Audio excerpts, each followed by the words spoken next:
नमस्कार, मेरा नाम अमन झा है और अभी हम मौजूद हैं सरारंजन विधानसभा क्षेत्र में। सरारंजन विधानसभा क्षेत्र बहुत ही हॉट सीट के रूप में देखा जाता है। वो इसका कारण यह है कि यहाँ के जो वर्तमान विधायक हैं विजय कुमार चौधरी, वो विधानसभा के अध्यक्ष भी हैं।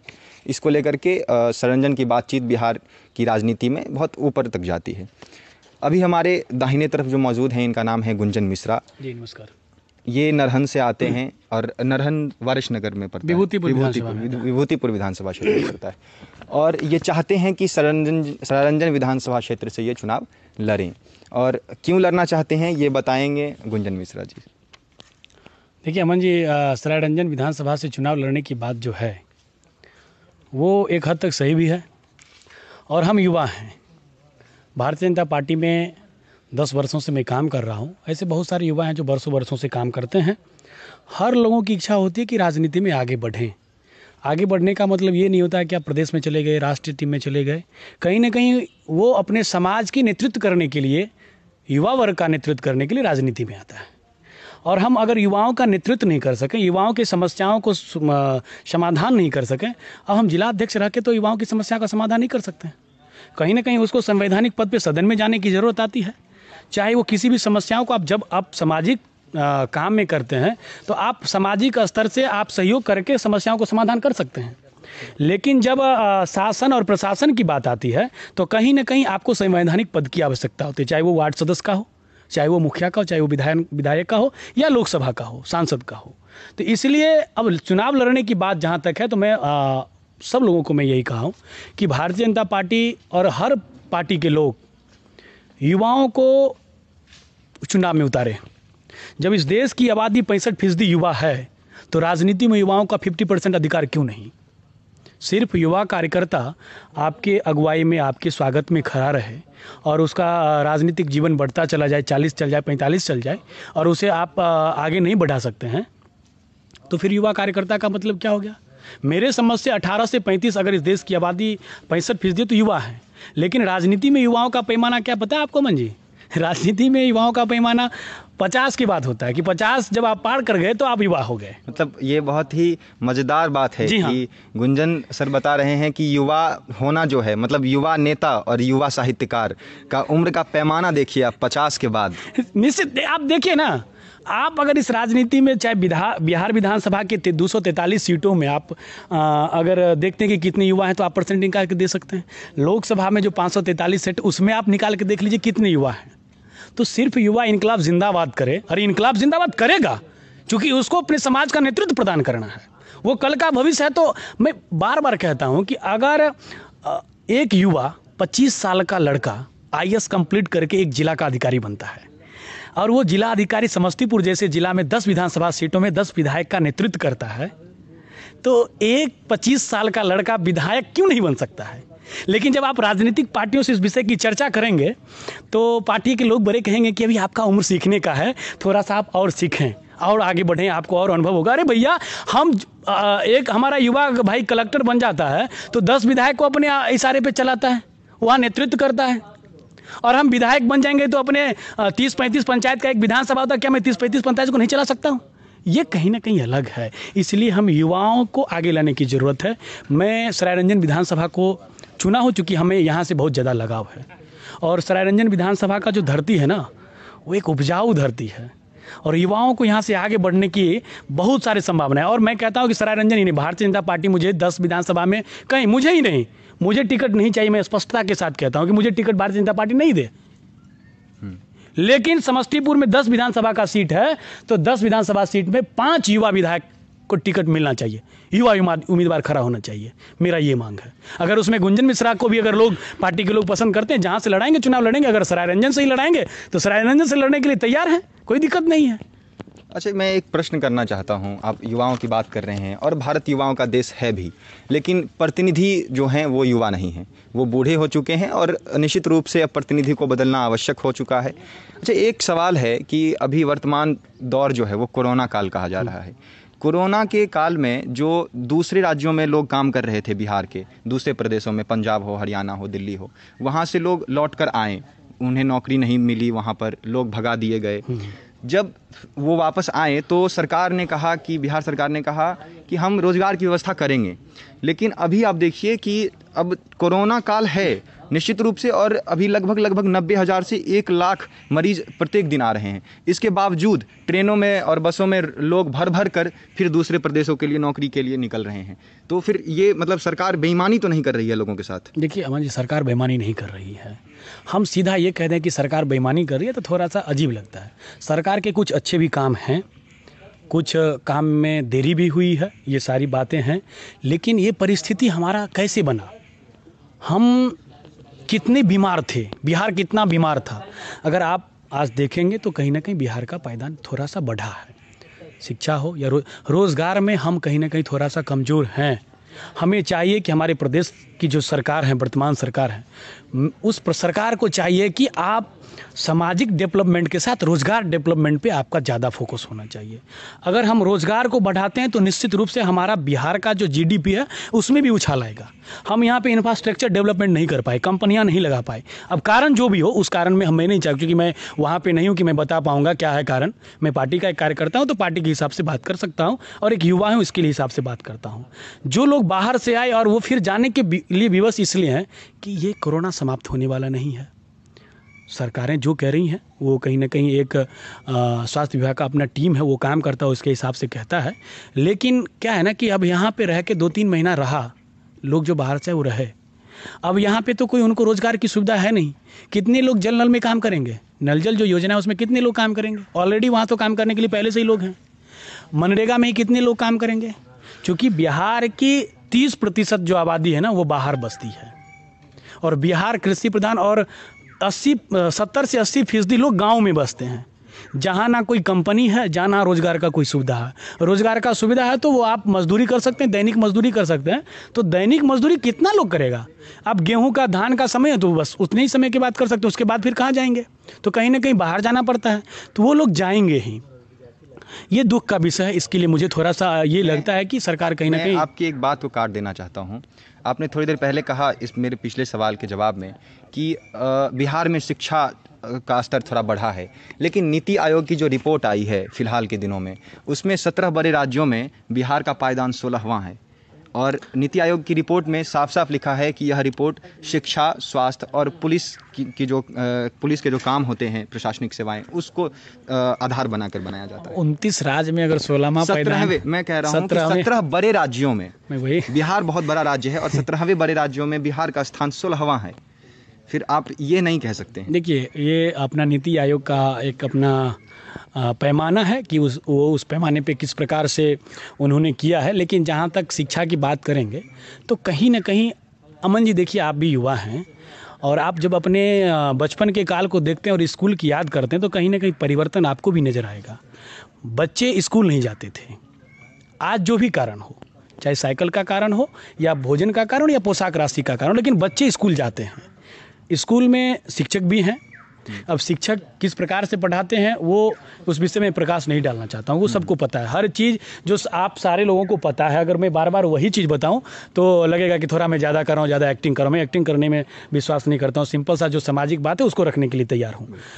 स्वास्थ्य की जहाँ तक बात है तो मुझे याद है कि स्वास्थ्य जो केंद्र होते थे वो दयनीय स्थिति में होते थे। आज थोड़ी सी व्यवस्था सुधरी है, और नीति आयोग का पैमाना क्या है उस पैमाना को तो मैं नहीं जानता हूं कि मैं बता सकूं कि 17वें स्थान पे कैसे चला गया। लेकिन सीधा नकार देना कि काम नहीं हुआ इस सरकार में, ये गलत है। अच्छा, एक बात मैं यहाँ पे नोट करना चाहता हूँ। हाँ। कि शिक्षा की जब बात होती है तो शिक्षा प्रदान करते हैं शिक्षक। और एक बात मैं आपसे पूछना चाहता हूँ, बहुत ही मतलब मैं चाहता हूँ कि मैं ये सवाल आपसे ज़रूर पूछूँ। जैसे दिल्ली में जंतर मंतर पर प्रदर्शन होता है, ठीक उसी तरह बिहार के पटना में एक जगह है गर्दनीबाद, जहाँ पर लोग प्रदर्शन करते हैं जो परेशान होते हैं, शिक्षक हों या आम आदमी हो। वहाँ पर कंप्यूटर शिक्षकों की जो बहाली हुई थी उसमें से उनकी जो मांग है, उनकी मांग को लेकर के लगभग 600 दिनों से, मतलब लगभग 2 वर्ष से शिक्षक वहाँ बैठे हुए हैं, सरकार सोई हुई है। तो फिर सरकार 600 दिनों में यदि सुन नहीं रही है शिक्षकों की, तो फिर हम शिक्षा की बात क्यों कर रहे हैं? अमन जी, देखिए ये चीज़ तो हमारे नज़र में नहीं है। अगर ये है तो दुर्भाग्य है। ये उन शिक्षकों के लिए दुर्भाग्य नहीं है, बल्कि बिहार के लिए। अगर ये 600 दिनों से अगर कोई व्यक्ति अनशन पे बैठा है अपनी मांगों को लेके, उनका मांग क्या है, वो क्या मांग रखे हैं मैं नहीं जानता हूं, लेकिन अगर 600 दिनों से कोई व्यक्ति 2 वर्ष, सही आपने कहा कि 2 वर्ष से अगर कोई व्यक्ति बैठा हुआ है तो ये बिहार के लिए दुर्भाग्य है। सबसे बड़ी बात है कि कई शिक्षकों की मौत भी हो गई उस दौरान। ये मतलब 2-3 शिक्षक ऐसे भी हैं जिनकी मौत हो गई है। मैं इस विषय पे अपने आप को असहज महसूस कर रहा हूँ निश्चित रूप से कि देखिए ये एक छोटा चीज़ नहीं है। आपने बताया कि शिक्षक लोग मर गए। मैं आपसे आग्रह करता हूं कि आप जब अगली बार निश्चित रूप से आपके माध्यम से, आपके इस चैनल के माध्यम से मैं सरकार से मांग करता हूं, मैं अपनी भारतीय जनता पार्टी के प्रदेश नेतृत्व से मांग करता हूं कि अगर आज 600 दिनों से कंप्यूटर के शिक्षक जो हमारे भविष्य के निर्माता हैं, अगर वो गर्दनीबाग पटना में आम अनशन पे बैठे हुए हैं, कुछ शिक्षकों की मौत हो गई है, तो ये हर एक राजनीतिक पार्टियों के लिए दुर्भाग्य है, उसके ऊपर कलंक है। आज अगर विपक्ष की भी बात करें तो विपक्ष के लिए वो कलंक है, क्यों विपक्ष आवाज नहीं उठा पाया। सरकारें अगर सो गई तो विपक्ष का काम होता है कि आवाज उठाना। मुझे आपके माध्यम से जानकारी चली है, मैंने कहीं पढ़ा था तो मुझे लगा कि हो सकता है कोई फेक न्यूज हो, इस प्रकार के भी न्यूज रहता है, मध्य प्रदेश का दिखा देता है, बिहार का, तो सोशल मीडिया पे मैंने देखा था, लेकिन इसकी गहराई में मैं नहीं जा सका। ये मेरी गलती है, मैं इस गलती को स्वीकार करता हूं, लेकिन अगर ये है तो सरकार पे बहुत बड़ा कलंक है। मैं भारतीय जनता पार्टी के प्रदेश नेतृत्व से आग्रह करूंगा कि अविलंब इस विषय को देखें और इनका कहीं ना कहीं समाधान निकालें। बिल्कुल। अच्छा, और भी प्रश्न आपसे पूछने हैं इसी सिलसिले में। एक प्रश्न यहाँ भी पूछना है कि सरायरंजन सरैसा खैनी की खेती यहाँ पे बहुत ज़्यादा होती है, मतलब देश ही नहीं विदेशों में भी सरैसा खैनी की बहुत मांग है। तो ये जो सरकार है कृषि को लेकर के ज़्यादा जागरूक लोगों को क्यों नहीं कर पा रही है? यहाँ मतलब खैनी की खेती तो होती है, लेकिन ना इंडस्ट्री है जहाँ हम खैनी के उत्पादों को आगे बढ़ाकर, जैसे लोग यूज़ करते हैं गुल वगैरह, ठीक है, या और भी जो प्रोडक्ट बनते हैं, तो यहीं क्यों नहीं बनाया जाता है? क्यों हम दूसरे राज्यों में इसको भेज करके बनाएं? इसलिए तो अमन जी मैं बात करता हूँ कि जब युवा नेतृत्व करता होगा ना विधानसभा का, तो ये सारे इस चीज़ को दूर करेगा। यहाँ क्या है कि यहाँ की जनता को मैं धन्यवाद देता हूँ कि एक पीढ़ी को आप छोड़ रहे हैं जो आपका आने वाला कल है, और जो कल से विराजमान आज तक है और आने वाले कल तक भी रहेंगे, उनको आप अपना नेता बना रहे हैं। ये तो हमारे विधानसभा के जनता का धन्यवाद करना है। और अब सरेसा की बात की है ना, तो सरेसा पूरे भारत में एक ऐसी मिट्टी है कि हर चीज़ उपजाया जाता है। लोगों को नहीं पता होगा, बहुत सारे लोग देख रहे होंगे, सुन रहे होंगे, बहुत आप लोगों को नहीं पता होगा कि समस्तीपुर की धरती पे भी सेब की खेती होती है। ये अपने आप में बहुत बड़ी चीज़ है। पूसा का मलिकौर गांव है जहाँ पे सेब की खेती होती है, यहाँ नाशपाती उपजते हैं, यहाँ हर चीज़ का खेती होता है, मसालों की खेती। मसाला, अरे आप समस्तीपुर बाजार समिति की बात करें, बाजार समिति भारत का, समस्तीपुर बाजार समिति भारत का बहुत बड़ा बाजार समिति होता था, और उसका पहचान गरम मसाले के रूप में होता था। अंग्रेज के टाइम में यहाँ से गरम मसाले का कारोबार होता था, लेकिन आज देखिए बाजार समिति की स्थिति क्या होगी। यह तो समस्तीपुर का दुर्भाग्य है। तो मैं हमेशा जो कहता हूँ ना, युवाओं की जो बात करता हूँ, जब एक 25 साल का लड़का जिला चला सकता है कलेक्टर बनकर, तो एक 25 साल का लड़का विधानसभा में जाके अपने विधानसभा का आगे बढ़ा सकता है। इसलिए ये यहाँ के जो पदस्थापित बैठे बिठाए और एक कहिए ना उसको कि विरासत की राजनीति करने वाले जो लोग हैं ना, जिस दिन जनता उनको सबक सिखाएगी और जिस दिन अपने बेटे को जनता लाएगी ना मैदान में, उस दिन सारे समस्याओं का समाधान हो जाएगा। चाहे वो तंबाकू उपजाने वाले किसान हो, चाहे परवल उपजाने वाले किसान हो, चाहे यहाँ का युवा बेरोजगार हो, सबकी समस्याओं का अगर निदान है तो युवा कर सकता है। अच्छा, मैं एक प्रश्न आपसे पूछना चाहता हूँ। आप भारतीय जनता पार्टी से बहुत लंबे वर्षों से, 10 बरस से लगभग जुड़े हुए हैं आप। भारतीय जनता पार्टी वर्तमान में परिवारवाद में बहुत ही आगे है। मैं दूसरे जगह की बात नहीं करूंगा, मैं समस्तीपुर की ही बात कर लेता हूं। यहाँ अभी जो वर्तमान विधायक हैं समस्तीपुर, माफ़ी चाहता हूं, सांसद हैं प्रिंस राज, वो भी परिवारवाद के ही जन्म हैं एक तरीके से देखा जाए तो। मतलब भारतीय जनता पार्टी में परिवारवाद, देखिए गठबंधन की राजनीति चलती है अमन जी, और गठबंधन में हम सामने वाले पार्टी को वो सीट देते हैं। अब सामने वाले पार्टी के ऊपर डिपेंड करता है कि वो परिवार के लोगों को उतारे या अपने कार्यकर्ताओं को उतारे। फिर मैं घूर फिर के एक ही सवाल पे आ जाता हूँ अपने जवाब पे, कि ये आखिर जो उस व्यक्ति को चुनाव में वोट देकर जिताने वाले हैं, ये कौन है? क्या उसके परिवार के ही लोग सिर्फ वोट करके उनको जिताए हैं, या यहाँ की जनता ने जिताया है? तो मैं तो जनता को कहूँगा ना कि आप उस परिवारवाद को खत्म करें। अगर पार्टी परिवारवाद करती है तो जनता उसको समाप्त कर सकती है। जनता ये तय करे कि हमको परिवार के लोगों को चुनना है या हमारे बीच जो हमारा समाज का बेटा जो हमारे समाज में रहता है, दिन रात 12 बजे रात भी हो, अगर ज़रूरत पड़ जाए कि हमको डॉक्टर की ज़रूरत है, तो हमारा बगल का बेटा जो है, जो राजनीति में रहता है, जो नेतृत्व करता है, वो अगर देख रहा है तो फिर वोट उसको क्यों नहीं। अगर वो अलग से खड़ा होता है तो कहता है वोट कटवा पार्टी है। अरे भैया, इस वोट कटवा को एक बार वोट दे के देखो। हम विधानसभा का नहीं, पूरे जिला का तकदीर अगर युवा नहीं बदल दिया, पूरे बिहार का। युवा राजनीति में आता है तो भारतीय जनता इनकलाब जिंदाबाद करता है, और अगर माहौल बना सकता है, बूथ पे लड़ाई लड़ सकता है, तो विधानसभा में युवा अपने क्षेत्र का आवाज़ भी उठा सकता है। कितने विधायक ऐसे हैं जो अपने क्षेत्र की समस्याओं का प्रमुखता से आवाज़ उठाते हैं, हमको जरा बताइए। विधानसभा, माननीय विधानसभा अध्यक्ष जी है ना, तो यहाँ के किसान इतने परेशान क्यों हैं? माननीय मोदी जी ने जो दिया व्यवस्था, ठीक है, वो किसानों तक पहुँच रहा है, जो भी है। चाहे किसान के खेतों में आज जो बिजली का खंभा पहुंचा है, जो पानी निकला, ये बहुत बड़ी समस्याओं का समाधान है। एक मैं बात और यहाँ नोट कर देता बिल्कुल कि किसानों की बात आप लगातार कर रहे हैं। यहाँ पर एक मोड़वा और सरायरंजन विधानसभा क्षेत्र से एक नदी गुजरती है, जमुआरी नदी। और इस नदी के बारे में कहा जाता है कि ये राजनीति की बलि चढ़ गई है। इसमें किनका हाथ है? विजय कुमार चौधरी का भी बराबर नाम आता है कि अगर वो चाहें तो इसको चालू कराया जा सकता है। तो आपको इस बारे में कुछ जानकारी है? देखिए, जानकारी मुझे इस विषय में उतनी नहीं है, लेकिन मैं एक बात बताना चाहता हूँ। हमारे श्रद्धेय अटल बिहारी वाजपेयी जी ने एक योजना चलाया था, नदी जोड़ो। उनकी सरकार गिर गई, कांग्रेस की सरकार आई, और उस योजना को कहाँ रखा नहीं पता। लेकिन अगर वो योजना आज चालू होता तो किसानों को इतनी परेशानी नहीं होती। जल का लेयर चला गया। अरे इस बार तो इंद्रदेव का कृपा हुआ, मौसम का इतना अच्छा हुआ कि बरसा, बाढ़ आ गया, लोग परेशान हो गए। बहुत जगह बाढ़ से लोगों की खुशी भी आई। समस्तीपुर में बहुत सारे जिले में कुछ लोगों की खुशी भी आई, कुछ लोग तकलीफ भी हुई। बाढ़ आता है तो निश्चित रूप से कहीं ना कहीं लोग आम सामान्य जनजीवन अस्त व्यस्त होता है, तो उन लोगों के लिए तकलीफ होता है, लेकिन कुछ किसानों के लिए वो फ़ायदा भी बन के आता है।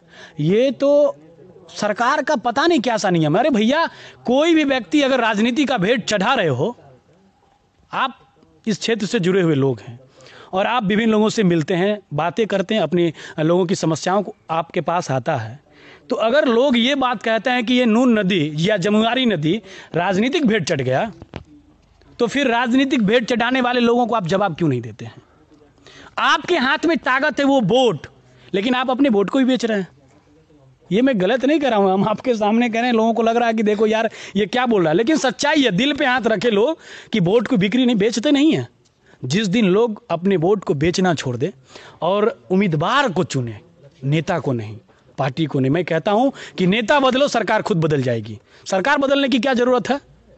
हमारा नेता अगर विधानसभा में काम नहीं कर रहा है तो इसके लिए मुख्यमंत्री जी को मैं गाली थोड़े दे सकता हूं। हम विधानसभा से जिसको नेता चुने, हमारे विधानसभा का जो प्रतिनिधित्व करेगा वो विधानसभा में आवाज उठावे ना, कि मुख्यमंत्री जी को हम बताएं कि हमारा सरायरंजन में, उदा पट्टी में क्या हो गया है, सड़क नहीं है, कि नरघोगी में जो कॉलेज बना रहे हैं उसमें लूट हो रहा है। ये कौन बताएगा? ये सारे चीज जो है, या जमुआरी नदी राजनीति का भेंट चढ़ गया, ये कौन मुख्यमंत्री जी को बताएगा? ये तो हमारे विधायक बताएंगे, हमारे जनप्रतिनिधि बताएंगे। पंचायत की समस्या को मुखिया का काम है उठाना, विधानसभा के समस्याओं को रखना हमारे विधायक के होते हैं। जब यही लोग समस्या नहीं उठाएंगे तो फिर ये जनता क्यों उसको चुनती है? अच्छा, मैं एक और सवाल, बिल्कुल, एक दो सवाल और। हाँ, अधिक ज़्यादा समय नहीं लूँगा मैं। जी। एक सवाल, आपने इंजीनियरिंग कॉलेज का जिक्र किया। विजय कुमार चौधरी वर्तमान विधायक हैं और विधायकी क्षेत्र में ही, विधानसभा क्षेत्र में यहाँ पर मेडिकल कॉलेज का कुछ दिन पहले शिलान्यास हुआ। आज ही के तारीख में इंजीनियरिंग कॉलेज का होना है शिलान्यास। तो मतलब फिर लोग आपको क्यों चुने? लोग मुझे क्यों चुने? हम तो विधायक का चुनाव लड़ने के लिए आए नहीं। लोग लड़ाएंगे तो लड़ेंगे ना। हम तो पहले कह रहा कि देखिए, जनता ही वोट करती है। बीजेपी टिकट आपको दे तो भी, आरजेडी दे, आप किसी पार्टी के उम्मीदवार हो जाए, पार्टी ने आपको इसलिए चुनाव लड़ाया कि आपको लोग वहां वोट कर सकती है। लेकिन टिकट हमें मिल गया इसलिए हम जीत गए, ऐसा नहीं होता है। पार्टी चुनाव नहीं जिताती है, चुनाव कार्यकर्ता और यहाँ की जनता जिताती है। जनता और कार्यकर्ता अपने विधानसभा का उज्जवल भविष्य के लिए लोगों को चुनते हैं। तो जनता अगर चाहती है कि मेडिकल कॉलेज बन गया, बहुत खुशी की बात है, इंजीनियरिंग कॉलेज बन गया, खुशी की बात है, लेकिन आप जरा इसके नीचे जाइएगा ना अमन जी, तो बहुत समस्याएं आपको सामने आएंगी। मेडिकल कॉलेज बनने से कितने लोगों की कितने हमारे जो गरीब हैं, वैसे कितने गरीब का उसमें एडमिशन हो जाएगा जो पढ़ने में बोनाफाइड है, स्टूडेंट है। आप बहुत पढ़ने में तेज हैं, आप हर एग्जाम निकाल सकते हैं, हर एंट्रेंस पर मेडिकल का एंट्रेंस पास कर सकते हैं, लेकिन आपको भी पता है ना कि एडमिशन करने के लिए क्या करना पड़ता है। तो समस्तीपुर 100 सीट है, उस 100 सीट में समस्तीपुर के कितने बच्चों का जो सामान्य परिवार के लोग हैं उनकी पढ़ाई तेज है, अच्छे स्टूडेंट हैं, क्या उनका एडमिशन होगा? मैं बोल रहा हूँ तो बहुत लोगों को खराब भी लग रहा है कि भाई पार्टी का कार्यकर्ता होकर लेके क्या बोल रहा है, लेकिन सच्चाई है, मैं भी एक युवा हूँ ना, पार्टी का कार्यकर्ता बाद में किसी का बेटा हूँ, किसी का भाई हूँ, किसी समाज किसी समाज का एक किरण है, आशा है, उम्मीद है। तो आप उस आशा उम्मीद को आप क्या कर रहे हैं? इंजीनियरिंग का कॉलेज खोल रहे हैं, शिलान्यास हो रहा है, बहुत खुशी की बात है, अत्यंत खुशी की बात है। लेकिन एक प्रश्न बनता है कि आज जो हमारे बिहार में हजारों इंजीनियरिंग करके जो बैठे हुए हैं वो रोजगार के लिए भटक रहे हैं, वो 4th ग्रेड का फॉर्म भरते हैं। अगर आज सफाई कर्मचारी की बहाली निकले तो MBA से लेके MTech वाले लोग उसमें फॉर्म भरते हैं। तो एक इंजीनियरिंग करके लड़का 4th ग्रेड सफाई कर्मचारी का नौकरी करे, उसमें फॉर्म भरे, तो इससे दुर्भाग्य की क्या बात हो सकती है? युवाओं को जागने की ज़रूरत है। युवा अपने अधिकारों को जब तक एक क्रांति बन के नहीं करेगी ना, तो युवा ऐसे ही उनका शोषण किया जाएगा। और ख़ास करके राजनीति में अब युवाओं को अपना प्रतिनिधित्व देना होगा। पार्टी आपको प्रतिनिधित्व नहीं देती है। अगर पार्टी का क्राइटेरिया है कि 50 वर्ष के बाद आप युवा होते हैं, तो युवा जो क्षेत्र के हैं उनको राजनीतिक दल से ऊपर उठकर युवाओं को समर्थन करना चाहिए। मैं नहीं कहता हूं कि गुंजन मिश्रा का आप समर्थन करें, आप अपने समाज के किसी युवा, जो आपका युवा नेतृत्व कर सकता है, उस युवा को आप आगे बढ़ाएं। देखिए आपका विधानसभा हो, आपका क्षेत्र हो, आपका समाज हो, विकास करता है कि नहीं। अगर युवा सो जाएगा ना तो सारा सिस्टम सो जाता है। बिल्कुल। वो कहते हैं कि जिस ओर जमानी चलता है उस ओर जमाना चलता है। तो भैया उस जमानी को हम राजनीति में सत्ता परिवर्तन के लिए चला सकते हैं, हम सत्ता परिवर्तन कर सकते हैं। तो फिर हम अपने 65% युवाओं का अधिकार 50% युवाओं को सदन में क्यों नहीं बिठा सकते हैं? ये हमारे साथ अन्याय है, ये हमारे युवाओं के साथ अन्याय है। युवा को आगे आना होगा, सिर्फ राजनीति में झंडा उठाने के लिए, माला लेने के लिए नहीं, इनकलाब जिंदाबाद करने के लिए नहीं। युवाओं को आना होगा कि मैं भी इस विधानसभा से उम्मीदवार हूं, और लोग उस विधानसभा के युवा उसे समर्थन करके आगे बढ़ाएं, ताकि आपका हक जो मारा जा रहा है। आप पिछड़ा आयोग बना दिए, आप अल्पसंख्यक आयोग बना दिए, महिला आयोग बना दिए, लेकिन युवा का कोई आयोग ही नहीं।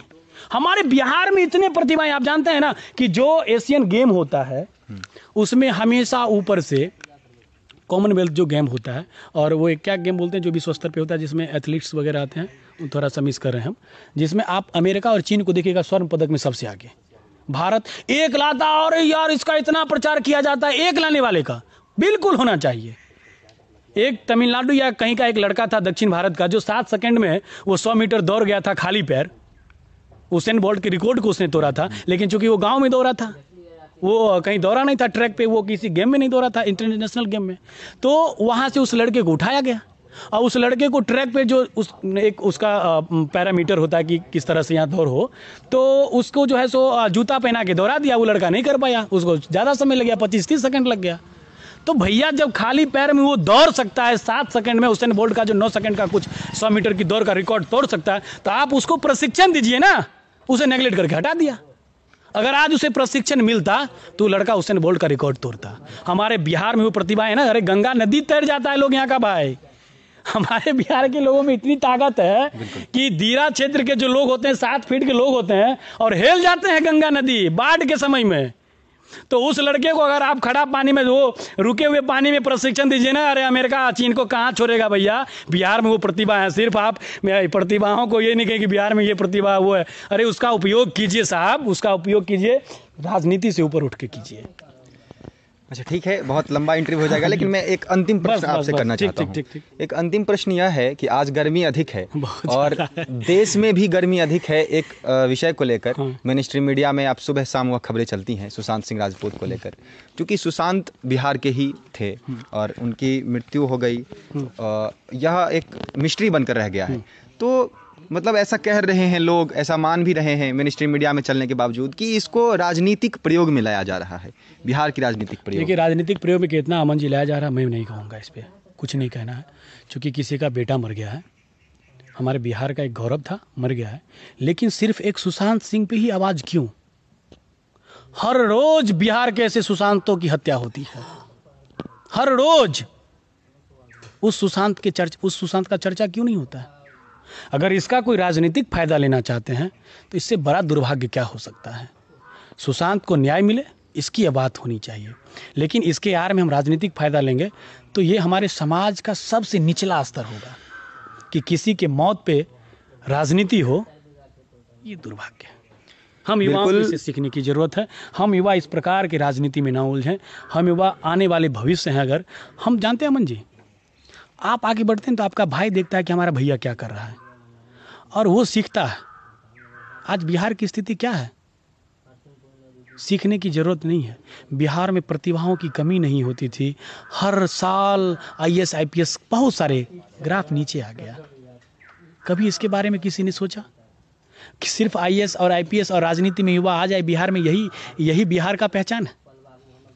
भैया, इस बिहार में बहुत सारी प्रतिभाएं हैं, उसको तो आप निकालिए। इसके लिए युवाओं को जगना होगा। मैं बार बार कहता हूँ कि मैं युवा हूँ, आप भी युवा हैं। अगर आप नहीं जगेंगे, अपने अधिकार को नहीं मांगेंगे, आप अपने हक को नहीं मांगे, तो भैया यहाँ बिना छीने हुए कुछ नहीं मिलने वाला है। ये बिहार है, बिहार को बदलना है तो युवाओं को आगे आना होगा। बिल्कुल, मौत की राजनीति नहीं होनी चाहिए। गुंजन मिश्रा जी, आपका बहुत धन्यवाद। और एक बात मैं आप लोगों से कह देना चाहता हूं कि मेन स्ट्रीम मीडिया में जो चल रहा है, आप उससे अलग होकर रहिए, उस पर भटकिए मत। रोज़गार की बात करिए, शिक्षा की बात करिए, बिहार की बात करिए, सुशांत की बात करिए, लेकिन एक सुशांत नहीं, पूरे बिहार में जो भी प्रताड़ित सुशांत हैं, सब की बात करिए। बहुत शुक्रिया।